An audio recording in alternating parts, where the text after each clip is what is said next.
IVF presents અબ તક health wealth સ્વસ્થ રહો મસ્ત રહોમાં હું લવલી ઠક્કર આપનું સ્વાગત કરું છું. કેમ છો બધા? મજામાં ને? હર વખતે નવા ટોપિક્સ ઉપર આપણે લોકો ચર્ચા કરતા હોઈએ છીએ. જેવી રીતે લાસ્ટ એપિસોડમાં આપણે કેન્સર વિશે વાત કરી, તો આજે તેના કયા પ્રકાર છે તેમાંનો એક પ્રકાર એટલે કે બ્રેસ્ટ કેન્સર. તો આજે તેના વિશે આપણે વાત કરવાના છીએ. તો આજના આપણા મહેમાન એટલે કે ડૉક્ટર ગૌતમ માકડિયા, જેમનું આપણે સ્વાગત કરીએ છીએ. નમસ્કાર સર, કેમ છો? Doing fine. આપણે આપણા સેશનની શરૂઆત કરીએ એ પહેલાં આપને અમારા દર્શક મિત્રોને કંઈ જણાવવું હોય તો. દર્શક મિત્રોને જણાવવા માટે તો ઘણું બધું છે, પણ કરન્ટલી કોવિડ એરામાં હું એટલું કહીશ કે આ જે COVID-19 એરા છે, આ એરામાં આપણે બધાએ સાવચેત રહેવું જરૂરી છે. COVID-19 એક ખૂબ જ ભયાનક ઇન્ફેક્શન છે, એનાથી બચીને રહેજો, એનાથી સાવચેત રહેજો, તો એ આપણું કંઈ પણ ખરાબ નહીં કરી શકે. એ ઇન્ફેક્શનને આપણે હરાવવાનું છે. જેમ આપણે કેન્સર સામેની લડત શરૂ કરી છે, એમ જ આપણે આજે COVID-19 સામેની પણ લડત સ્ટ્રોંગલી ફાઇટ કરીને જીતવાનું છે. એના માટે બધાનો સાથ સહકાર જરૂરી છે. જે બધા હેલ્થ વર્કર્સ છે, ડૉક્ટર્સ, નર્સિંગ સ્ટાફ, હોસ્પિટલના દરેક સ્ટાફ, જેમાં કામવાળા માસીથી માંડીને સિક્યુરિટીવાળા કાકા બધા આવી જાય, એ બધાએ તનતોડ મહેનત કરી છે. આપણે પણ એમને સહયોગ આપીએ અને આ જે ઇન્ફેક્શન છે એને ઘટાડીએ. અને COVID-19 ઇન્ફેક્શનને અને કેન્સરને પણ લાગતું ઓળખતું છે એ હું કદાચ સમય આવીએ તમને ફરીથી જણાવીશ. ઓકે, તો આજનો અમારો પહેલો પ્રશ્ન એવો છે કે આપણે વાત કરવાના છીએ બ્રેસ્ટ કેન્સર વિશે. તો એ કઈ ઉંમરની વ્યક્તિઓથી શરૂઆત થાય છે અને તેના લક્ષણો કેવા છે અને એમાં ઉંમરનો બાધ્ય કેવી રીતે આવે છે, એના વિશે જણાવો. બ્રેસ્ટ કેન્સર આમ જોઈએ તો કોઈ પણ ઉંમર એમાં બાદ નથી. જનરલી બ્રેસ્ટ કેન્સર એ એડવાન્સ્ડ એજમાં થતું બ્રેસ્ટ કેન્સર છે. જેમ ઉંમર વધતી જાય એમ બ્રેસ્ટ કેન્સર થવાના ચાન્સીસ વધારે હોય છે. પણ એનો મતલબ એવો પણ નથી કે નાની ઉંમરની મહિલાઓને, એટલે કે 20 વર્ષની, 25 વર્ષની કે 30 વર્ષની મહિલાઓને બ્રેસ્ટ કેન્સર ના થાય એવું પણ જરૂરી નથી. એટલે મારી સલાહ માનો તો દરેક ઉંમરની મહિલાઓએ સાવચેત રહેવું જોઈએ. બ્રેસ્ટ કેન્સરના લક્ષણો વિશે જાગૃત રહેવું જોઈએ. બ્રેસ્ટ કેન્સરના જરા પણ સાઇન્સ એન્ડ સિમ્ટમ્સ એટલે કે જરા પણ એનો સંદેહ લાગે તો એની આગળ ઉપર તપાસ કરી એનું નિદાન કરવું જોઈએ. કારણ કે વહેલું નિદાન, પૂરતી સારવાર તો જ બેસ્ટ રિઝલ્ટ મળશે કેન્સર નામની બીમારીમાં. બ્રેસ્ટ કેન્સર મેં કહ્યું એમ મોટી ઉંમરે વધતું જાય છે, પણ મેં એ પણ જોયું છે કે નાની ઉંમરની મહિલાઓમાં ઘણી બધી વખત એગ્રેસિવ કેન્સર હોય છે એઝ કમ્પેર ટુ મોટી ઉંમરની મહિલાઓમાં. એગ્રેસિવ મતલબ કે રોગનું બંધારણ થોડું ઉગ્ર હોય છે. એટલે આપણે એમાં થોડું વહેલું એક્ટ કરવું જોઈએ. વહેલું આપણે એના ઉપર તપાસ અને સારવાર ઉપર ધ્યાન કેન્દ્રિત કરવું જોઈએ, નહીં તો રિઝલ્ટ બહુ ખરાબ આવતા હોય છે. એટલે હું ખાસ સલાહ આપીશ કે કોઈ પણ મહિલાઓએ, ખાસ કરીને 20 વર્ષથી ઉપરની મહિલાઓએ બ્રેસ્ટ કેન્સર વિશે જાગૃત રહેવું જોઈએ. બ્રેસ્ટ કેન્સરના લક્ષણો તમે મને પૂછતા હતા. બ્રેસ્ટ કેન્સરના લક્ષણો ઘણા બધા હોઈ શકે, જેમાંથી મુખ્યત્વે છાતીમાં અથવા તો બગલમાં કોઈ ગાંઠ ઉત્પન્ન થવી, સોજો ઉત્પન્ન થવો, જે બ્રેસ્ટની નિપ્પલ છે, ડીટડી, એ બ્રેસ્ટની નિપ્પલમાં કોઈ જાતનું પ્રવાહી નીકળે એવું બને, લોહીવાળું હોય, ઘણી વખત લોહી વગરનું પણ હોઈ શકે. જે બ્રેસ્ટની નિપ્પલ છે એ રિટ્રેક્શન થવા પામે, એટલે કે પાછળ તરફ ખેંચાઈ જાય. બ્રેસ્ટની જે છાતીની જે ચામડી છે એના ઉપર ડિમ્પલિંગ થાય, એટલે કે ખાડા પડી જાય. છાતીના જે સ્તનના કદ, આકાર, કલર, એમાં કોઈ ફેરફાર જોવા મળે કે ડોકમાં કોઈ જાતની ગાંઠ જોવા મળે, આ બધા ફેરફારો બ્રેસ્ટ કેન્સરના હોઈ શકે. આ બ્રેસ્ટ કેન્સર હોય એવું જરૂરી નથી, પણ એ બ્રેસ્ટ કેન્સર હોવાની શક્યતા ખરી. એટલે એની ડૉક્ટરી તપાસ કરાવી અને આગળ ઉપર નિદાન માટેની જે ટેકનિક્સ હોય છે, જે ડૉક્ટર્સ અમે જે કેન્સરના જે એક્સપર્ટ ડૉક્ટર્સ અમે જે સજેસ્ટ કરતા હોઈએ એ પ્રમાણે એનું પૂરતું નિદાન કરવું જોઈએ. અને નિદાન કર્યા પછી જ ટ્રીટમેન્ટની વાત આવે. પણ એનું પહેલું પગથિયું આપણી જે મહિલાઓ, મારી વાલી બહેનો અને માતાઓને ખાસ વિનંતી છે કે આવા કોઈ લક્ષણો જોવા મળે તો તુરંત જ એના ઉપર ધ્યાન દોરવા વિનંતી તમારા વડીલોને, તમારા કુટુંબીજનોને, જેથી એના ઉપર ટાઈમસર આપણે એક્શન લઈ શકીએ. નિદાન અને કેન્સર નિદાન કરી શકીએ. અને જો નિદાન બ્રેસ્ટ કેન્સરનું આવે તો જરા પણ પેનિક થયા વગર કે ડરીને કે શરમમાં રહીને આપણે સમય ન ગુમાવીએ, એના ઉપર ટાઈમલી એક્ટ કરીએ, એટલે કે સમયસર સમયને સાચવી એના ઉપર એક્શન લઈએ, એની ટ્રીટમેન્ટ કરીએ તો રિઝલ્ટ બહુ સરસ મળતા હોય છે. બ્રેસ્ટ કેન્સર એ જિંદગીનો અંત નથી. મારી માતાઓ અને બહેનો ખાસ સાંભળજો, બ્રેસ્ટ કેન્સર થાય એટલે તમારી જિંદગી પૂરી નથી થતી. આપણી વચ્ચે સોસાયટીમાં અર્લી સ્ટેજ બ્રેસ્ટ કેન્સર એટલે કે શરૂઆતના સ્ટેજના બ્રેસ્ટ કેન્સરની કેટલી બધી મહિલાઓ તમારી મારી જેમ સરસ રીતે જિંદગી જીવી રહી છે અને જીવશે પણ ખરા, હજી પણ જીવશે. પણ જરૂર છે સમયસર એક્શન લેવાની. Thank you. એટલે કે સમયસર એક્શન લઈએ અને સમયસર ટ્રીટમેન્ટ ચાલુ થઈ જાય તો વાંધો નથી આવતો. ઘણી બધી બીમારીઓ આનુવંશિક હોય છે, તો આ બ્રેસ્ટ કેન્સર પણ આનુવંશિક છે? હું એટલું કહીશ કે બ્રેસ્ટ કેન્સર જનરલી 5 to 10%માં આપણે એવું ગણીએ કે 5 થી 10% કેસીસમાં આનુવંશિક હોય છે. એનો મતલબ એમ થયો કે બધા બ્રેસ્ટ કેન્સર પેશન્ટને આનુવંશિક બ્રેસ્ટ કેન્સર નથી થતું હોતું. ઇન જનરલ જે દર્દીઓના ફેમિલી મેમ્બર્સને એટલે કે માતા, બહેનો, ફઈ અથવા તો માસી, એ લોકોને બ્રેસ્ટ કેન્સરના ચાન્સીસ ઇન જનરલ લોકો કરતાં 2 થી 3 ગણા વધારે હોય છે. પણ એનો મતલબ એવો ડાયરેક્ટલી નથી થતો કે એમને બ્રેસ્ટ કેન્સર થઈ જ જવાનું છે. પણ એમના ફેમિલી મેમ્બર્સે કે જેમનામાં ફેમિલીમાં કોઈ પણને બ્રેસ્ટ કેન્સર છે તો એમના ફેમિલી મેમ્બર્સે વધારે સાવચેત રહેવું જોઈએ કે એમને ચાન્સીસ છે કે બ્રેસ્ટ કેન્સર વારસાગત આવી શકે. આવે એવું જરૂરી નથી, પણ આપણે એ બ્રેસ્ટ કેન્સર આવે કે નહીં એના માટેની પૂરતી તકેદારી રાખવી જોઈએ. ઓકે, આમાં એવું પણ હોઈ શકે કે ફિઝિકલી એક્ટિવિટીઝ, જો કોઈને બ્રેસ્ટ કેન્સર છે તો બધા એવું માનતા હોય છે ગેરમાન્યતા રૂપે કે ભાઈ હવે વધારે કામ ન કરી શકાય અથવા તો પૂરેપૂરો આરામ કરવો જોઈએ. તો આ માન્યતા કેટલાક અંશે સાચી છે? જો હું 2 વસ્તુ કહીશ. ફિઝિકલ એક્ટિવિટી એટલે કે આપણું જે રહેણીકરણી છે, આપણી લાઈફસ્ટાઈલ છે, એ એક્ટિવ જ હોવી જોઈએ. એ તમને બ્રેસ્ટ કેન્સરના પ્રિવેન્શનમાં એટલે કે બ્રેસ્ટ કેન્સરની રોકથામમાં હેલ્પ કરશે. હું તો ત્યાં સુધી કહીશ કે ફિઝિકલ એક્ટિવિટી જેટલી વધારે સારી એટલું જ કેન્સર સામે, ખાલી બ્રેસ્ટ કેન્સર નહીં, બીજા પણ કેન્સર સામે તમને રક્ષણ મળતું હોય છે. બીજી વસ્તુ કે જ્યારે પણ કોઈ દર્દીને ધારો કે બ્રેસ્ટ કેન્સર હોય તો એને ફિઝિકલ એક્ટિવિટી કરવી જોઈએ કે ન કરવી જોઈએ એ ડિપેન્ડ કરે કે એની સારવારનો તબક્કો શું ચાલી રહ્યો છે.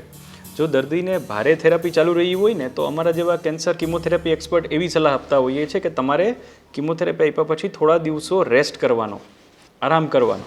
એનો મતલબ એવું જરાય નથી કે તમે આખો દિવસ પથારીમાં જ રહો, પણ તમારે તમારા શરીરને અનુરૂપ લાઇટ એક્ટિવિટી કરવાની, જેમ કે કપડાં સકેલવા, વસ્તુઓ મૂકવી, શાક સમારવા વગેરે વગેરે. ઘરના નાના મોટા કામ કરી શકાય. અને ઘણા બ્રેસ્ટ કેન્સરના દર્દીઓ કિમોથેરાપી પછી પણ નોર્મલ હાઉસહોલ્ડ એક્ટિવિટી પણ કરતા હોય છે, એટલે કે જે રોજિંદુ કામ હોય છે ને એ પણ કરી શકતા હોય છે. એટલે એવું જરૂરી નથી. હા, પણ જે પેશન્ટને બ્રેસ્ટ કેન્સર ફેલાયેલા તબક્કાનું હોય, પેશન્ટને સિમ્ટમ્સ એટલે કે બ્રેસ્ટ કેન્સર હાવી હોય અને એના લક્ષણો જોવા મળતા હોય તો એ પેશન્ટે એના શરીરને અનુરૂપ, એની શરીરની સ્ટેમિનાને અનુરૂપ કામ કરવું જોઈએ. એવું જરાય જરૂરી નથી કે આખો દિવસ તમે પથારીમાં સૂતા રહો. તમે તમારા જે ટ્રીટિંગ ડૉક્ટર છે, તમારા જે ડૉક્ટરની તમે ટ્રીટમેન્ટ લો છો એની સલાહને અનુરૂપ જ તમે એક્ટિવિટી કરજો. તમારો ડૉક્ટર તમને ડિટેલમાં વધારે સમજાવી શકશે કે તમારે તમારા શરીર અને રોગના તબક્કાને, તમારી જે ટ્રીટમેન્ટને અનુરૂપ શું શું એક્ટિવિટી કરવી જોઈએ, શું શું ખોરાક લેવો જોઈએ, તમારે ઘરે શું શું કરી શકો અને શું ના કરી શકો. ઓકે, એટલે કે બ્રેસ્ટ કેન્સર હોય તો પણ સામાન્ય એક્ટિવિટીઝ તો કરી જ શકાય છે. એબ્સોલ્યુટલી. હું તમને લવલી એક વાત કહીશ.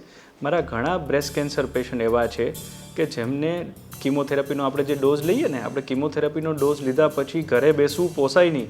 તો મારી એવી કેટલી બહેનો છે કે જે કિમોથેરાપી લે છે છતાંય કિમોથેરાપી લીધા પછી બીજે દિવસે, ત્રીજે દિવસે, 5મા દિવસે, 7મા દિવસે પોતાનું જે અર્નિંગ્સ છે, પોતાની જ્યાંથી આવક થાય છે, જ્યાંથી કમાણી થાય છે ત્યાં પણ કામ કરવા જાય છે. એવું કોણે કીધું કે બ્રેસ્ટ કેન્સરની કિમોથેરાપી આપણે લીધી એટલે આપણે ઘરે બંધાઈ જવાનું, આપણો કામ ધંધો છૂટી જાય, એવું બિલકુલ નથી. પણ આપણા શરીરને અનુરૂપ કામ કરવું જોઈએ. અને મોટાભાગની મહિલાઓ આજકાલના ટેકનોલોજીકલ એડવાન્સમેન્ટ, જે દવાની નવા સંશોધનોને લીધે, મેં આગળ કહ્યું એમ કે સપોર્ટિવ ટ્રીટમેન્ટની સારી અવેલેબિલિટીને લીધે પોતાની નોર્મલ રોજિંદી એક્ટિવિટી અને આજીવિકાનું જે સાધન હોય છે ત્યાં પણ જઈને પોતાનું કામ કરતા હોય છે. રાઈટ. યસ, તો આપણે બ્રેસ્ટ કેન્સર વિશે વાત કરી રહ્યા છીએ ડૉક્ટર ગૌતમ માકડિયા સાથે. વાત હજુ આગળ ઘણી બધી કરવાની બાકી છે, પણ એ પહેલાં લઈએ એક નાનકડો વિરામ.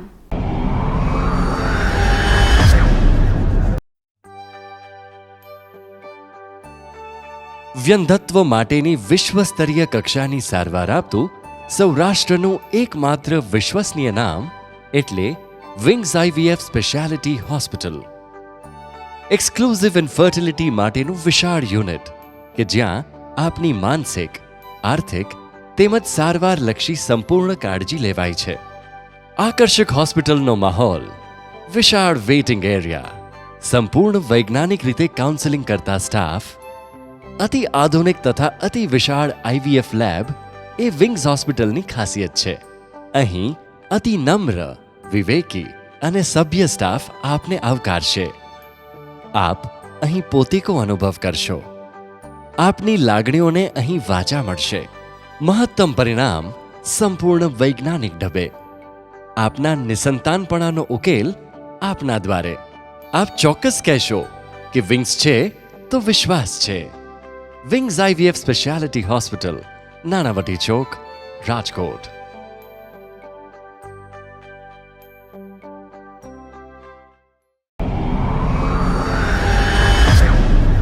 વિરામ બાદ ફરી પાછું આપનું સ્વાગત છે અને આપણે વાત કરી રહ્યા છીએ ડૉક્ટર ગૌતમ માકડિયા સાથે. તો સરજી, હવેનો પ્રશ્ન મારો એવો છે કે બ્રેસ્ટ કેન્સરના લક્ષણોની જો વાત કરીએ તો સામાન્ય રીતે વ્યક્તિઓ કઈ રીતે જાણી શકે કે આ લક્ષણો બ્રેસ્ટ કેન્સરના જ છે? એના વિશે વિસ્તૃતમાં માહિતી આપો. જો મેં આગળ કહ્યું એમ કે બ્રેસ્ટ કેન્સરના લક્ષણો, જે બગલમાં, છાતીમાં ગાંઠ વગેરે, એ જે લક્ષણો કીધા, એ લક્ષણો ઉપરથી એવું નક્કી નથી થઈ જતું કે બ્રેસ્ટ કેન્સર જ છે. પણ એ લક્ષણો ઉપરથી આપણને આગોતરી ખબર પડે કે આ બ્રેસ્ટ કેન્સર છે કે નહીં, એની તપાસ કરવી જોઈએ. અને એ તપાસ એટલે કે ડૉક્ટરી તપાસ, ક્લિનિકલ બ્રેસ્ટ એક્ઝામિનેશન, એટલે કે એક્સપર્ટ ડૉક્ટર્સ અથવા તો તમારા નિયર બાય ડૉક્ટર્સ એના ઉપર પોતાની રીતે એક વખત છાતીની તપાસ કરે, એના લક્ષણો ઉપર નજર નાખી અને પછી જરૂર પડે તો અમે એ પ્રમાણે જરા પણ બ્રેસ્ટ કેન્સરનો સંદેહ લાગે તો પેશન્ટને અમે મેમોસોનોગ્રાફી એટલે કે છાતીની એક્સરે તપાસ અને છાતીની સોનોગ્રાફી તપાસ કરાવતા હોઈએ. અને આ તપાસ કર્યા પછી અમને સંદેહ લાગે કે બ્રેસ્ટ કેન્સર હોવાના ચાન્સીસ છે આ પર્ટિક્યુલર પેશન્ટને, તો અમે એના ઉપર આગળ તપાસ કરાવીએ, જેને કહેવાય FNAC અથવા તો બાયોપ્સી. અને ત્યારે જ તમારું કેન્સરનું નિદાન પાક્કું કહેવાય કે જ્યારે તમારી પાસે બાયોપ્સીનો રિપોર્ટ હોય. એ વગર કોઈ પણ છાતીમાં ગાંઠ આવે એટલે એ કેન્સર નથી. શરીરમાં કોઈ પણ કેન્સર સમજી લો કે એ કેન્સર નથી જ્યાં સુધી એને બાયોપ્સીમાં કન્ફર્મેશન ના મળે. પહેલી વસ્તુ. બીજી વસ્તુ, આ બાયોપ્સીની રિપોર્ટ એટલે પણ જરૂરી છે કે જેની ઉપરથી અમને નિદાન તો મળશે જ કે આ બ્રેસ્ટ કેન્સર પેશન્ટ છે કે નહીં. અને એ પ્રમાણે અમે આગોતરી એ પેશન્ટને તપાસની સલાહ આપતા હોઈએ. ને એ તપાસ કર્યા પછી, સાદી ભાષામાં આપણે કહીએ ને સ્ટેજિંગ, પેશન્ટને કયું સ્ટેજ છે એને અનુરૂપ, પેશન્ટના રોગને અનુરૂપ અમે એની ટ્રીટમેન્ટનો પ્લાન બનાવતા હોઈએ. અમે કિમોથેરાપી એક્સપર્ટ, રેડિયેશનના એક્સપર્ટ અને સર્જિકલ એક્સપર્ટ ત્રણેય ભેગા મળીને ટીમ એપ્રોચ દ્વારા આનું ડિસિઝન લેતા હોઈએ છીએ કે આ પેશન્ટને શું સારવારની જરૂર છે. બીજો મહત્ત્વની વસ્તુ, બાયોપ્સી જસ્ટ ડાયગ્નોસિસ માટેની મેથડ નથી. બાયોપ્સીથી આપણને ઘણી બધી વખત બીમારીના રોગ, જે આપણે રોગનું જે બંધારણ કહીએ એના બંધારણ વિશે માહિતી મળતી હોય છે, જેને અનુરૂપ અમે દવામાં ચેન્જ કરતા હોઈએ. અને એનાથી રિઝલ્ટમાં ઘણો બધો સારો બદલાવ લાવી શકાય છે. એટલે કે રોગને સારી રીતે સમજીને તમે ટ્રીટમેન્ટ કરો તો રોગના જે નાથવાના રિઝલ્ટ છે, આપણે રોગને મારવાના રિઝલ્ટ છે, એ બહુ સરસ રીતે સુધરી જતા હોય છે. એટલે હું હંમેશા સલાહ આપીશ કે તમે પહેલાં ટાઈમસર તમારા લક્ષણોને પારખો. એવું જરૂરી નથી કે બ્રેસ્ટ કેન્સર જ હોય, પણ બ્રેસ્ટ કેન્સરની સંભાવના મગજમાં રાખી નિયર બાય એક્સપર્ટ ડૉક્ટરની મદદ લ્યો. એની મદદથી તમે આગળ સલાહ લેતા જરૂર પડે તો આગળ જે બાયોપ્સી તપાસ, મેમોસોનોગ્રાફી, CT scan, PET scan, MRI, ઘણી બધી રિપોર્ટ છે, પણ બધા પેશન્ટને બધી રિપોર્ટની જરૂર નથી હોતી. રાઈટ. જે રીતે કીધું કે લક્ષણો આવી રીતના હોઈ શકે તો કદાચ કહી શકાય કે આ બ્રેસ્ટ કેન્સર છે, પણ રૂટીન ચેકઅપ જે બધી મહિલાઓ ખાસ કરીને ઘરે કરી શકતી હોય તો એ રૂટીન ચેકઅપ કેવી રીતે કરવો ને એના સ્ટેપ સમજાવો. It is really a important topic. Basically what happens is દર્દીના શરીરમાં રહેલા ફેરફારને જોવે ને એ જ દર્દી માટેની સૌથી ફળદાયી વસ્તુ છે. આપણી જે માતાઓ અને બહેનો, ખાસ કહું છું, મોર દેન 20 યર્સની એજ થાય ને તમારી અથવા તો તમારી દીકરીની, તો એને સલાહ આપજો કે 20 વર્ષથી ઉંમર તમારી વટે એટલે દર મહિને એક વખત છાતીની જાત તપાસ કરતી રહેવી. ઇન્ટરનેટ ઉપર અને કોઈ સારી હોસ્પિટલમાં, જેમ કે ઘણી બધી હોસ્પિટલમાં ઇન્ક્લુડિંગ માય હોસ્પિટલ, એવા બ્રેસ્ટ કેન્સર એક્ઝામિનેશનના ફોટોગ્રાફ્સ બહુ સરસ રીતે આપેલા છે. ઇવન ઇન્ટરનેટ ઉપર પણ સારી જગ્યાએ જે ક્વોલિફાઈડ જે વેબસાઇટ્સ છે ત્યાં પણ એ લોકોએ બ્રેસ્ટ કેન્સર એક્ઝામિનેશન કેવી રીતે કરવું એની મેથડ લખી છે. અત્યારે તો એ બધું જે ડાયાગ્રામેટિક પ્રેઝન્ટેશન હું નહીં કરી શકું, પણ એ બહુ ઇઝી છે બહેનો.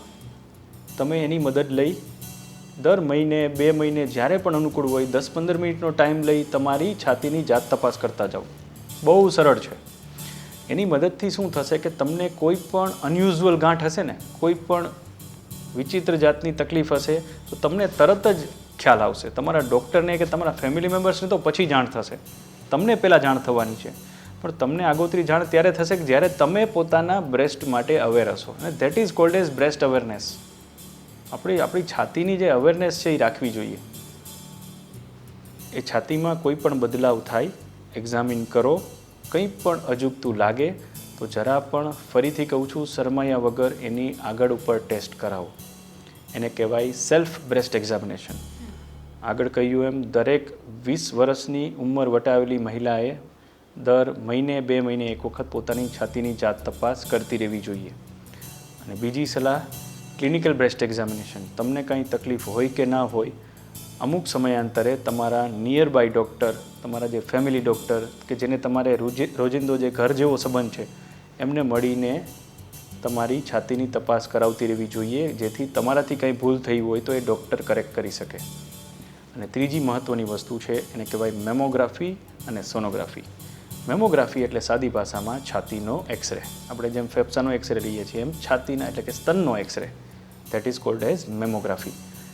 ઇન્ટરનેશનલ ગાઈડલાઇન્સ એવું કહે છે કે મોર દેન 40 યર્સની ઇચ એન્ડ એવરી ફિમેલ, 40 વર્ષની ઉંમર વટાવેલી દરેક મહિલાએ પોતાની વર્ષે અથવા તો 2 વર્ષે મેમોગ્રાફી કરાવતી રહેવી જોઈએ. જેની મદદથી ઘણી વખત આપણા હાથની મર્યાદા છે, હાથની જે પણ તમારી તપાસ છે એની અમુક મર્યાદાઓ છે, અને એ જે હાથની તપાસ છે જેની મર્યાદા રહેશે એ તમારી કરેક્ટ થશે મેમોગ્રાફીથી. કારણ કે એ ટેકનોલોજી છે, માણસ હંમેશા બધું ના જાતે કરી શકે. તો ટેકનોલોજીનો એડવાન્સમેન્ટ, આપણે જે ટેકનોલોજીકલ એડવાન્સમેન્ટ છે એનો બેનિફિટ લો. અને મેમોગ્રાફી જે તપાસ છે એની મદદથી કોઈ પણ નાની ગાંઠ કે જે હાથમાં નથી આવતી, ઇવન ડૉક્ટર્સના પણ હાથમાં ના આવે ઘણીવાર, તો એ મેમોગ્રાફીથી આપણને ખ્યાલ આવશે કે આ બ્રેસ્ટ કેન્સર વાળી ગાંઠ છે કે બ્રેસ્ટ કેન્સર સિવાયની પણ ઘણી બ્રેસ્ટમાં ગાંઠ હોય છે. તો એ અમને ખ્યાલ આવશે અને અમને જરા પણ એમાં ડાઉટ લાગ્યો તો પછી અમે આગળ ઉપર સોય નાખીને તપાસ એટલે કે FNAC અથવા તો બાયોપ્સી એટલે કે કટકી તપાસ અમે કરાવતા હોઈએ. આ રીતે આખો રૂટીન ઇન્વેસ્ટિગેશનનો પ્રોટોકોલ હોય, તપાસનો પ્રોટોકોલ હોય. આને કહેવાય સ્ક્રીનિંગ અને early detection of breast cancer. Okay, in case breast cancer છે એવું નિદાન થાય છે તો ત્યારબાદની સારવાર કેવી હોય છે, અને સારવાર કરાવતા પહેલાં દર્દી દરેક એવું વિચારતા હોય છે કે આના સાઈડ ઇફેક્ટ થયા તો એના વિશે કહો. ચોક્કસપણે બ્રેસ્ટ કેન્સરનું નિદાન એ બહુ ઇમ્પોર્ટન્ટ વસ્તુ છે. બ્રેસ્ટ કેન્સરનું ડાયગ્નોસિસ પહેલાં તો પકડવું જોઈએ, લક્ષણો ઉપરથી, એની જે શરૂઆતની તપાસ ઉપરથી. બાયોપ્સી કર્યા પછી બ્રેસ્ટ કેન્સરનું નિદાન થાય પછી અમે પેશન્ટની આખી પ્રોફાઇલ જોઈએ. પેશન્ટની ઉંમર, પેશન્ટને કેટલા બાળકો છે, પેશન્ટના માસિક આવે છે કે નહીં, પેશન્ટને બીજી કોઈ જૂની બીમારી છે કે નહીં, પેશન્ટના શરીરમાં ક્યાં રોગ રહેલો છે, જરૂર પડે તો x-ray, sonography, CT scan, PET scan, MRI તપાસ, રોગના બંધારણને ઓળખવાની ઇમ્યુનોહિસ્ટોકેમિસ્ટ્રી નામની તપાસ. આ બધી તપાસ કર્યા પછી અમે એમનો ટ્રીટમેન્ટ પ્લાન નક્કી કરીએ. સર્જન ડૉક્ટર, અમારા જેવા કીમોથેરાપીના એક્સપર્ટ અને રેડિયેશનના એક્સપર્ટ એટલે કે શેકના એક્સપર્ટ, આનું ડિસિઝન લઈએ કે આ પેશન્ટને આ તબક્કે મેં જે આગળ કહીએ ને એ બધા પરિબળોને અનુલક્ષીને અમે ડિસિઝન લેતા હોય. કોઈ પેશન્ટનું ડિસિઝન અમે ક્યારેય બ્લાઇન્ડલી ના લઈ શકીએ કે આ પેશન્ટને સર્જરી કરાવો અને આ પેશન્ટને કિમોથેરાપી કરાવો. It is always a standardise protocol કે આખા વિશ્વમાં કોઈ પણ દર્દી ક્વોલિફાઈડ ડૉક્ટર પાસે જાય બ્રેસ્ટ કેન્સરના નિદાન સાથે તો આ રીતે એનો ટ્રીટમેન્ટનો પ્લાન નક્કી થતો હોય છે કે આ પેશન્ટને પહેલાં સર્જરી કરશું પછી કિમોથેરાપી આપશું તો વધારે ફાયદો થશે કે પછી પહેલાં કિમોથેરાપી આપી રોગને નાનો કરી એટલે કે સાઇઝમાં નાનો કરી અને ફેલાતો અટકાવી પછી સર્જરી કરશું તો પેશન્ટને ભવિષ્યમાં વધારે ફાયદો થશે. અને આ બધા પેરામીટર્સને કન્સિડર કરી પ્રોપર ટીમ વર્કમાં હંમેશા ટીમ વર્ક ફરતું હોય છે પેશન્ટને. આ ટીમ વર્કમાં પેશન્ટનો પ્લાન નક્કી કરી અને પછી પેશન્ટની ટ્રીટમેન્ટ નક્કી થતી હોય છે. તમે જે મને પૂછ્યું એમ કે આજે કોઈ સાઈડ ઇફેક્ટ ખરી કિમોથેરાપીની? યસ, ડેફિનેટલી કિમોથેરાપીની સાઈડ ઇફેક્ટ થઈ જ શકે. આપણે સાદી ભાષામાં કહીએ ને કે કેન્સર એક જાતનું ઝેર છે તો ઝેરનું મારણ તો ઝેર જ હોય, પણ એ ઝેર તમે સમજી વિચારીને વાપરો, સારા પ્રમાણમાં ડોઝના કેલ્ક્યુલેશન સાથે વાપરો, સારી એવી સપોર્ટિવ ટ્રીટમેન્ટ સાથે પેશન્ટને કિમોથેરાપી આપો, પેશન્ટના બધા પરિબળોને અનુલક્ષીને કિમોથેરાપીનો ડોઝ સેટ કરો તો પેશન્ટને મારું પર્સનલ એક્સપિરિયન્સ માનો ને તો તમે જેવું વિચારો છો એવી કોઈ સાઈડ ઇફેક્ટ થતી નથી. અને જો એ સાઈડ ઇફેક્ટ થાય તો પણ તમે એને વહેલી તકે તમારા ટ્રીટિંગ ડૉક્ટર અથવા તો તમારા આસપાસના ડૉક્ટરને કહીને એના ઉપર પૂરતું ધ્યાન આપો ને તો એ સાઈડ ઇફેક્ટ તમને નડશે નહીં. તમારી જે રૂટીન લાઈફસ્ટાઈલ રહેશે એ મેન્ટેન જ રહેશે. તમે જેમ જીવો છો એમ જ જીવશો અને સાથે સાથે કિમોથેરાપીનો તમને રોગને કંટ્રોલ કરવામાં બહુ સરસ ફાયદો મળે. બ્રેસ્ટ કેન્સર વિશે આપણે વિશેષ ચર્ચા કરી રહ્યા છીએ ડૉક્ટર ગૌતમ માકડિયા સાથે. ચર્ચા હજી આગળ ઘણી કરવાની બાકી છે, પણ એ પહેલાં લઈએ એક નાનકડો વિરામ.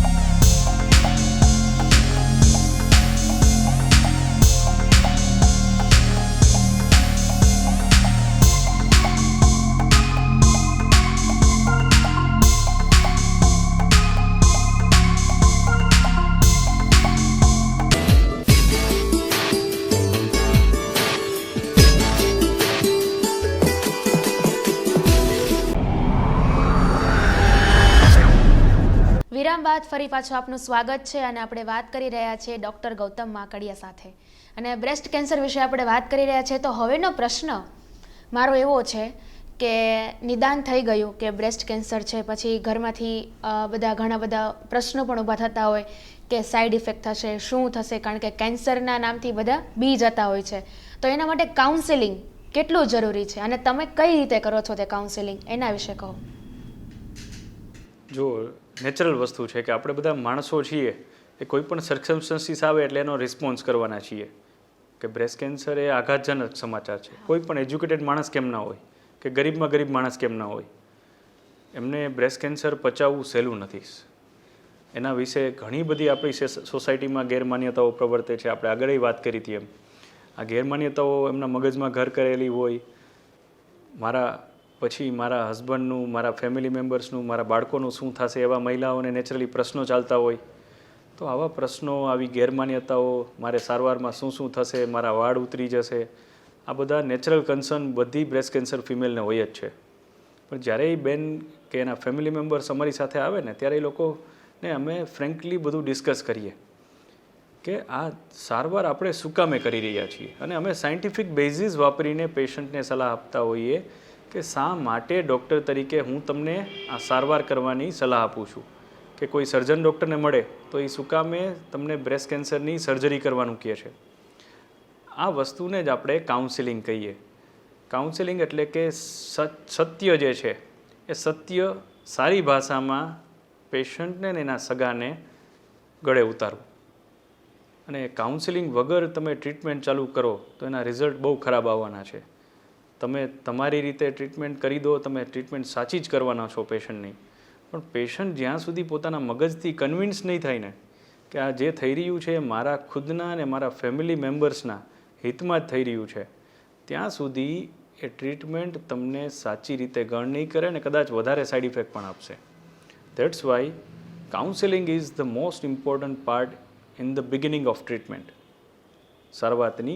જે આપણે સારવારની શરૂઆતમાં કાઉન્સિલિંગ વખતે અમે બેનને બધું ડિટેલમાં સમજાવીએ. અમુક વખતે ઘણા ફેમિલી મેમ્બર્સની એવી ઈચ્છા હોય કે સર મારા વાઈફ એટલા બધા મનના મોરા છે કે એમને ડાયરેક્ટલી ના કહેતા, તો અમે શું કરીએ કે પેશન્ટને ઇનડાયરેક્ટલી સમજાવીએ કે બેન તમારે આવી થેરાપી લેવાની જરૂર છે.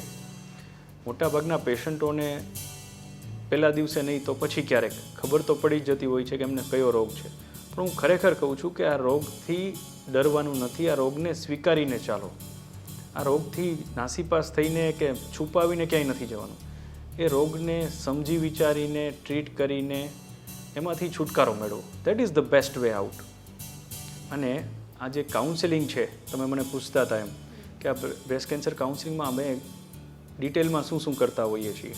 ડિટેલમાં અમે પેશન્ટની ઉંમર, વજન, ઊંચાઈ, એનો ખાધા ખોરાકી, એના રોગનું બંધારણ, સ્ટેજ બધું કન્સિડર કરીને એની જે ટ્રીટમેન્ટ નક્કી કરી હોય એ ટ્રીટમેન્ટ ઉપરથી પેશન્ટને શું ફાયદો થશે, એ ટ્રીટમેન્ટ કેટલા સમયગાળા સુધી ચાલશે, એની શું સારવારની કોસ્ટ થશે, એટલે કે કિંમત કેટલી થશે.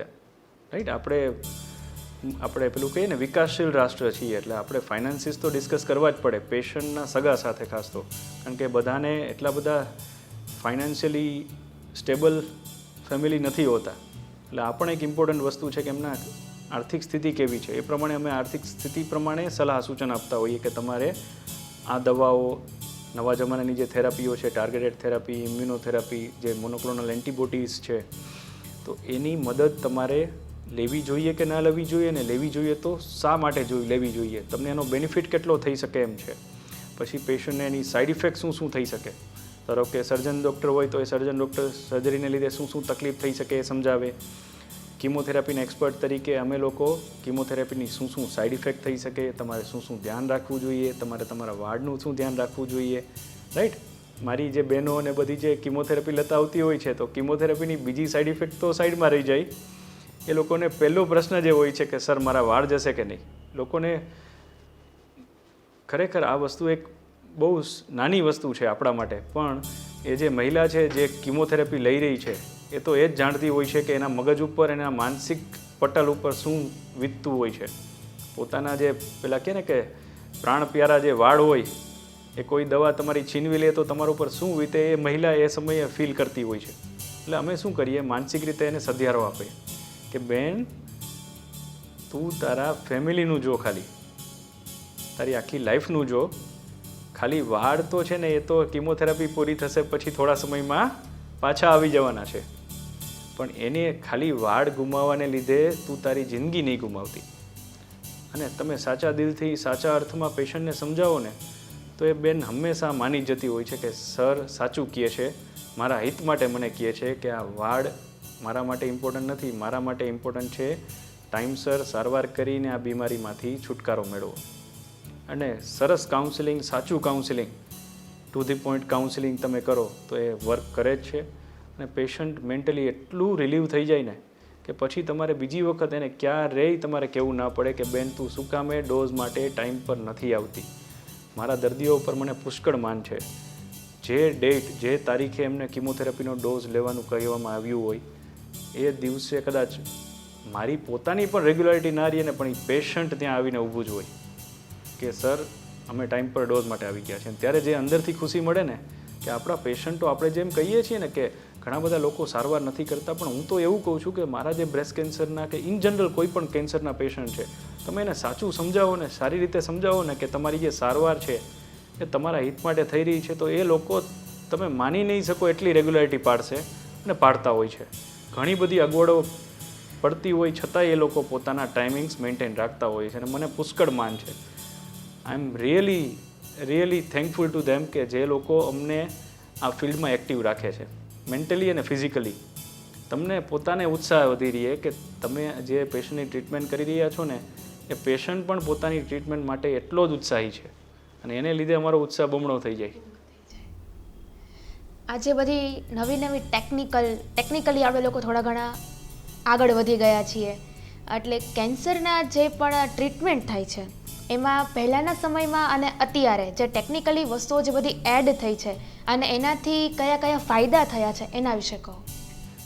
નેચરલી હ્યુમન બિઈંગ છે ને જેમ જેમ ઇવોલ્વ થાય છે, આપણે જેમ જેમ ઉત્ક્રાંતિ કરીએ છીએ ને એમ આપણી જે સાયન્સ ટેકનોલોજી છે, રિસર્ચ છે, દુનિયાભરના ડૉક્ટર્સ, દુનિયાભરના જે રિસર્ચર્સ છે, એ લોકોએ ઘણું બધું આપ્યું છે આપણા પેશન્ટોને, બધા રોગોના પેશન્ટોને, ને એમાં કેન્સર પેશન્ટ પણ બાકાત નથી. નવી નવી કેટલી બધી સરસ કિમોથેરાપીની ઇફેક્ટિવ ડ્રગ આવી ગઈ છે કે જે તમે વાપરો તો પેશન્ટને બહુ સરસ રિઝલ્ટ મળતા હોય છે અને સાથે સાથે ઓછી સાઇડ ઇફેક્ટે રિઝલ્ટ મળતા હોય છે. This is the benefit of technology. સાથે સાથે એટલું પણ કહીશ કે નવી નવી કિમોથેરાપી ડ્રગ્સ સાથે સપોર્ટ આપવા માટે ટાર્ગેટેડ થેરાપી, ઇમ્યુનોથેરાપી, હું હંમેશા કહેતો હોઉં છું કે માણસ જાતે આ જે નવી દવાની શોધ કરી છે ને તો એનો યુઝ થવો જોઈએ. અને thanks to the today's evolution અત્યારે છે ને આપણે એટલી બધા સારા વેપન્સ છે. કેન્સર એક રીઢો રોગ છે એટલે એને મારવા માટે ઘણી વખતે સાદી કિમોથેરાપી ઘણી વખત હેલ્પ ના પણ કરે, તો પછી અમે કેન્સરને મારવા માટે કિમોથેરાપી સાથે ટાર્ગેટેડ થેરાપી, ઇમ્યુનોથેરાપી, જે નવી નવી ડ્રગ્સ છે એની મદદ લેતા હોઈએ, જેથી પેશન્ટને એના રોગને કંટ્રોલમાં કરવા માટે અથવા તો એને ક્યોર એટલે કે મટાડવા માટે ઘણી બધી સરળતા રહે. અને ઘણા બધા સમય જતાં એટલું પણ ખરું કે ઘણી બધી ડ્રગ્સ પહેલાં કોસ્ટલી હતી, હવે ઘણી બધી પેશન્ટના ફાઇનાન્સીસ એટલે કે એમના પેશન્ટના ખિસ્સાને અનુરૂપ બની ગઈ છે, એટલે પેશન્ટ્સ એનો સારો વપરાશ કરી શકે છે. નવી નવી ગવર્મેન્ટ સ્કીમ્સ આવી ગઈ છે જે પુઅર ક્લાસ પેશન્ટ છે કે જે મિડલ ક્લાસ પેશન્ટ છે કે જે લોકો સારવારનો ખર્ચો નથી મતલબ કરી શકતા, તો એ લોકોને પણ ડરવાની જરૂર નથી. સાચું કહું તો મોટાભાગની ટ્રીટમેન્ટ અત્યારે જે આપણી જે ગવર્મેન્ટ સ્પોન્સર્ડ યોજના જે આપણે કહીએ એમાં આવી રહી છે, એટલે પેશન્ટોને પોતાના ઘર બાર વેચીને કે આપણે કહીએ ને કે વ્યાજે લઈને કે પોતાના આર્થિક સ્થિતિને ઘસાઈને સારવાર કરવાની જરૂર હવે રહી નથી. તો આજે આપણે બ્રેસ્ટ કેન્સર વિશે વિશેષમાં માહિતી લીધી છે ડૉક્ટર ગૌતમ માકડિયા સાથે. હું ફરી પાછી આવીશ એક સરસ મજાના નવા ટૉપિક સાથે. આપણે ફરી પાછા ચર્ચા કરશું. ત્યાં સુધી મને એટલે કે લવલી ઠક્કરને રજા આપશો અને જોતા રહો અબ તક.